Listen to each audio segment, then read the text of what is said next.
don't think you need it. How often do they jump?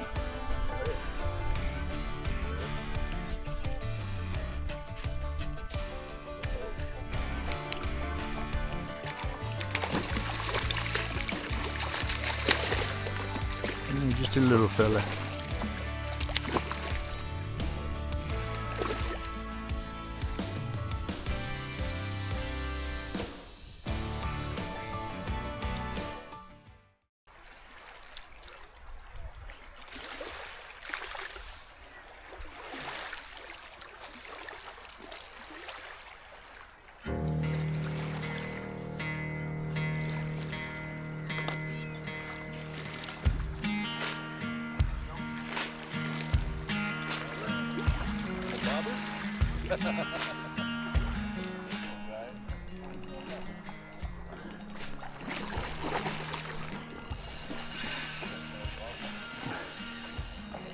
Can't go down with 2 barrels, not with 2.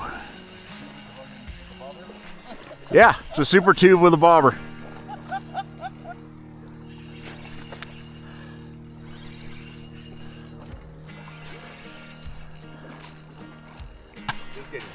Right.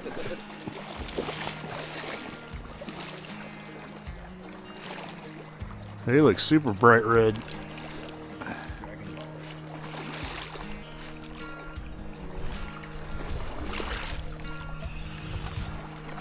Thank you, sir. Yeah, real pretty summit. Damn, that's one of the prettier ones I've caught. Here you go, dummy. Thank you, sir.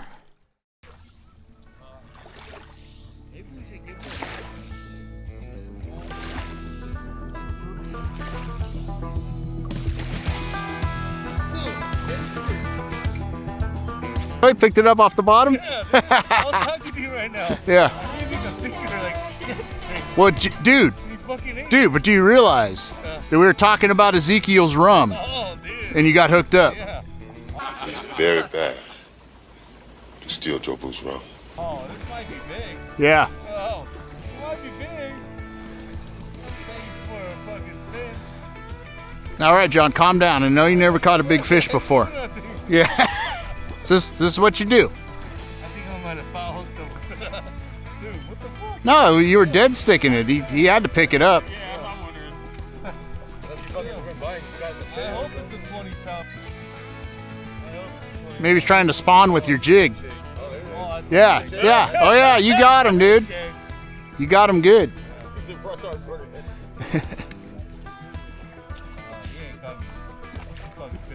Yeah, I think that's a toad.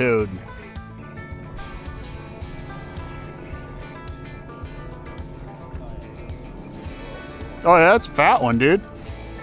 Yeah, that might be pushing. Might be pushing it. Oh my God, bro. That's huge. Stay right there, John.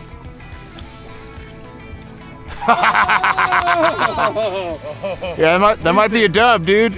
That might be a dub. I think you got it, dude. Yeah, that looks like a dub. It's there. That looks like it's there, bro. That's a dub, dude. Dude, that's For sure. Beautiful. For sure. 19? 18.6, so 15 something. 15.5. Oh, that doesn't break my fucking. But he looks good. He's just his belly looks low. Yeah. Grab this thing? I'll do it. Yeah. You see me, Oh, I got see me manhandle big fish, bro. There you go. Got her. I don't want to go with him again. I don't want to go with the lefty they put in the front of the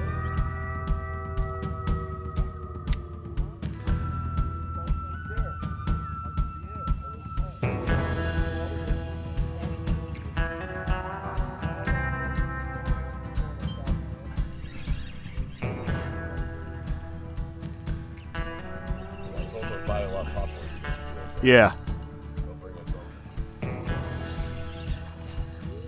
Fly fishing, but not fly fishing. Yeah, to fly. Yep. I'm fly curious. Gay!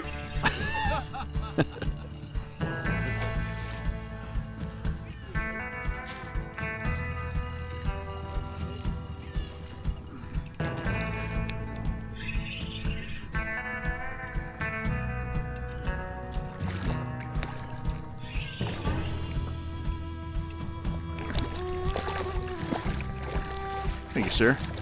Oh, that one could be a 6-7. Like an 8-9. Yeah. 10-11. Yep. He's not very spotted. He's cool though. All right, ladies and gents, I want to take a quick break from the action to show you what's going on out there. And in today's video, gonna do it a little bit different because we have a lot to cover, and I don't want to get too wordy, if you will. There will be links up here, so watch the top of the screen to other videos that give a little bit more in-depth overview of the techniques I'm using out there. And as always, if you have any questions, please leave a comment here. It really helps out the channel, and I'll get that information to you as soon as possible. Now, where we're at Pelican Beach. And that's about, I'd say, the middle of the lake. It's where the main launch ramp is. And in this area at the beach side, it's very shallow. There's not a drop-off. Or if where the drop-off is way out where you can't reach it. So what's happening is the fish are in either pre-spawn or spawning mode. So what they do is they return to this area every year about this time in large groups. Like, there are fish everywhere. I mean, you can see them all over. It looks like a dang trout hatchery. But the problem is they're pairing off and getting ready to spawn or spawning, and they don't want to eat. The food is the last thing on their mind, and also there's not a lot of bait fish in the water. They're just there to make more trout, basically, right? So our problem is how are we going to catch any fish? And what we have to do is really keep on the grind and take advantage of the occasional fish that's going to come by and actually want to eat. And then if that fish shows up, we got to really serve it up for them, because they aren't going to take a run at it. It's got to be right in front of their face. It's got to be an opportunistic bite, basically. So we're using 3 techniques out there, or at least I was, and they worked out. And the first one is a little unusual. It's a bobber on top of a super tube, which is interesting because never done it before, but it worked. The second one is using a fly, a floating fly. It's called a popcorn beetle, and it basically floats. So I set it up on 2 ways. I set it up as a drop shot, and then I set it up on a Carolina rig. And then the last way was the most effective, was the new Golden State Fishing Cutty Candy jigs. And those were working great because I think they are imitating like a crawdad, because we're getting most of our bites popping it up off the bottom and letting it sit on the bottom. And lots of times it would just be sitting there dead sticked and a fish would come by and pick it up. So it worked out really, really well. Now, the first technique, the super tube with a bobber, it's just like it sounds, and it's just like we do it down here in Southern California for the stock trout. It's just on a bigger scale. So I just had a bigger weighted bobber and that big old 4-inch, 1/8 ounce super tube. I think I was using Gold Member, which that's the color out there. That's the one they like the most. And I gave it as long of a leader as possible, because what was happening was where we were in that moment, we were closer to the rocks and there was a lot of moss. And at Pyramid, the fish typically scan the bottom. You won't find a middle column unless you're out further in the lake. Usually when they're up close, they're going to be scanning the bottom looking for food. So I gave it as long of a leader as I could, and with a 9-foot rod, I want to say it was about a 5-foot leader, casted it out and just would twitch it a couple times and then reel in the slack and let it sit there. Twitch it a couple times, reel in the slack and let it sit there.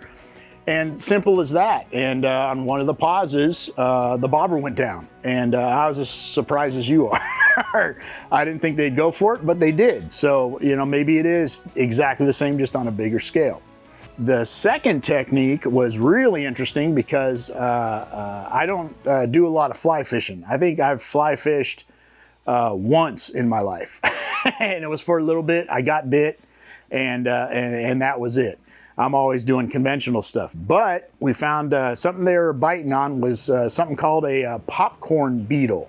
And what a popcorn beetle is, it's a fly. It's a little bit bigger than flies that I'm used to, say like midges or real tiny, but it floats. So what I did was I put a 1/8 ounce drop shot weight with about a 4-foot leader, and would cast it out and would just give it quarter reel cranks, like just a quarter, and let it sit. And a quarter and let it sit, because that thing floats so slowly, it would just kind of pop forward and then slowly start to float up, right? And lots of times when you were stopped, it would float up, you feel a little tiny bite. It wasn't like the bite that I was used to with the SuperTubes. You would just feel, it almost felt like a bluegill biting it, you know, just a little bite.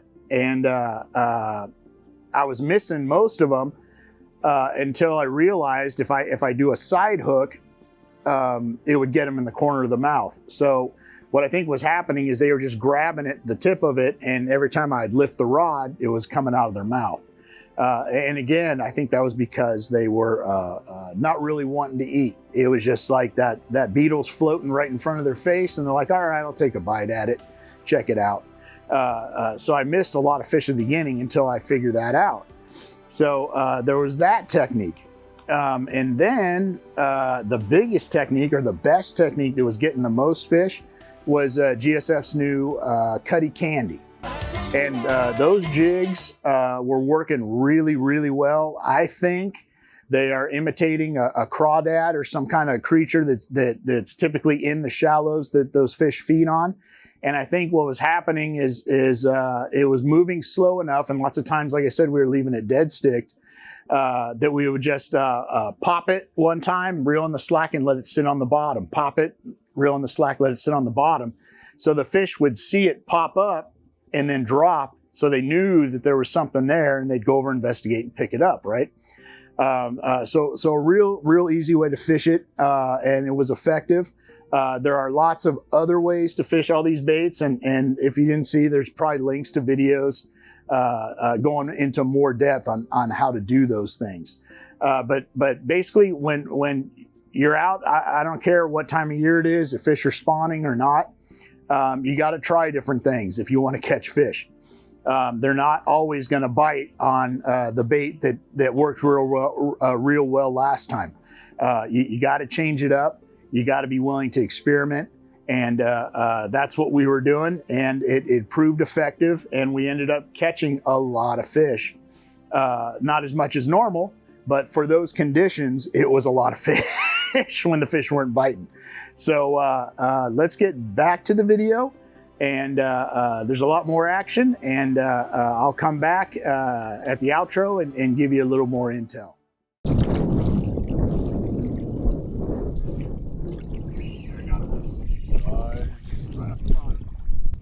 Yep, just letting it sit there again.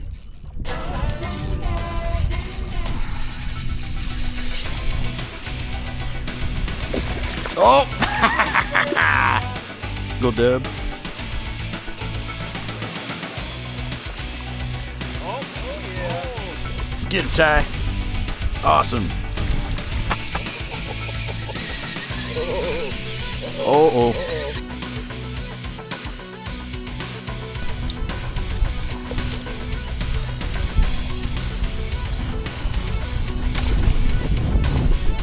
Nice.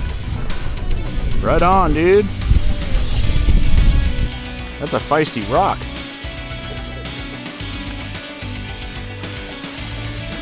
Nice.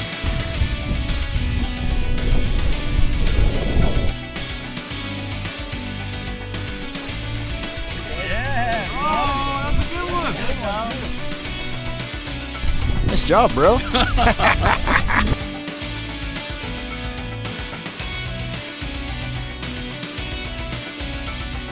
It's gonna be about 10 minutes.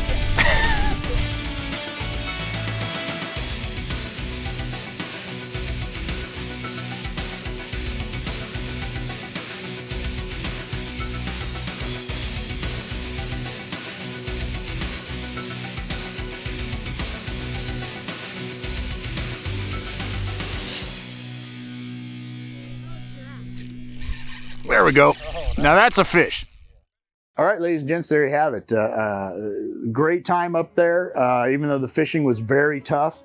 From what I understand, all around the lake, it's even tougher. Pelican right now is your best shot. If you guys know where that is, and if you're a first timer going up there, it's marked on the map. It's where the main launch ramp is, real easy to find. But there's going to be a lot of people there because that's where the bulk of the fish are, right? So get there early. Like we were getting up at 3 o'clock in the morning and setting up our gear out there just to make sure we'd get a spot. So that's something different. If you have never gone, I would not go right now if you don't already have the trip booked. Because the fishing is very difficult. It's not typical for up there. Once they get off the spawn, could be in April sometime or later, you know, it just depends.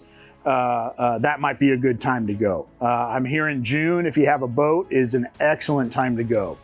The pilots really get active because the fish that were spawning when we were there were the summits. I think somebody caught a small pilot, but that was the only one we saw. The pilots are out deep somewhere, probably still on the chub schools and doing their thing. And I don't know when and where the pilots spawn. The summits seem to always go there. The pilots do their own thing, and I'm not sure what they're doing, but if you're out in a boat or have access to a boat, I heard they were getting them, I think, at 90 feet on the troll. They were getting some of the good pilots out there. But these were all the summits in the big numbers on the shore here at Pelican. So like I said earlier, when fishing's tough, try some unconventional stuff. That's what we do, and that's how we're able to get on the fish. And really, it's just as simple as that. And with that, if you want any of the fine products I use on this channel, there's a QR code right up here. So if you want the Golden State Fishing custom baits, the katana rods, the waterland sunglasses, or any other stuff that I use, click on this QR code. It will take you to a link tree, which has hyperlinks to all these companies, including some discount codes. So you can get up to 15% off on some of these purchases. And disclaimer, my discount code on some of these doesn't cover everything on the website. It's just certain things. So just understand that. Because I know, especially with Golden State, it would literally be like the whole site was on sale the whole time, and can't do that. So with Golden States, it just covers baits and terminal tackle only. Other things like the apparel, obviously the katana rods, my discount does not cover. So just be mindful of that, and give them a look. And if you see something you like, hopefully you can get a little bit of a discount on it. And if you like what you saw here, please give us a like and a subscribe. Really helps the channel. Also, any comments, questions, leave them on here, and I do my best to get back to you. You can also contact me on my Instagram at Seaspanker Outdoors and message me on there. And same thing, I monitor it and do my best to get back to you and get the right information out to you. And coming up, still trying to hit local. I'm dealing with a lot at the house with the potential sale of my house and a potential move. So been real busy, but there's still a lot of fishing to be done, even though the season's coming to a close. And then we got fish miss coming up, and me and Esty and the rest of the GSF team will be out there fishing that. And actually, me and Esty were talking. We're going to put out some of our top picks for where we like to fish this time of year up in the Eastern Sierras. So look for that coming up. And with that, I hope to see you guys out there and tight lines.